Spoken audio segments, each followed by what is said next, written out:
Yo, Vale. Yo, Gael. Nasaan si Maya? Nag-CR lang. Pasabi uwi na ako ha. Teka lang. Kumusta ka na? Wow, parang ilang buwan hindi nagkita ha. Hindi mo na kasi ako masyadong kinakausap. Wala naman kasing pag-uusapan. I mean, simula nung naging kami ng best friend mo, hindi mo na ako chinachat, nilalapitan ganun. Why would I do that? We used to be close, like this, di ba? Yeah. Before nung hindi mo pa kilala yung best friend ko. But when I introduced you to her, alam ko na kung saan ako lulugar. Teka nga, bakit ba natin pinag-uusapan to?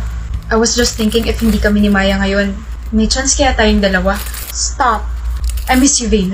I don't know what's wrong with me, pero sobrang namimiss kita na habang tinitignan ko si Maya, ikaw yung nakikita. I told you to stop, right? Gael naman, ano? Na-LSS ka na ba sa glimpse of us kaya ka ganyan? I'm serious, Vane. Ikaw dapat ang niligawan ko at hindi siya. Mas grabe yung nararamdaman ko para sa'yo. I'm sorry kung ngayon ko lang na-realize. Pinagkatiwala ko best friend ko sa'yo tapos gaganyanin mo lang? What happened to your promises? Na you will never hurt her. Hindi niya naman malalaman. Alam ko na ngayon. Maya, can I slap you, Gael?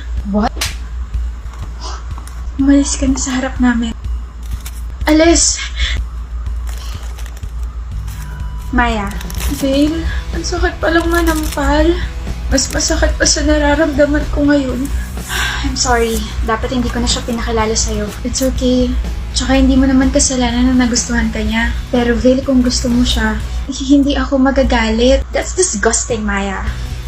Okay, pero magkaibigan kayo, di ba? After what he said and did to you, hindi na. I won't trade our friendship for him.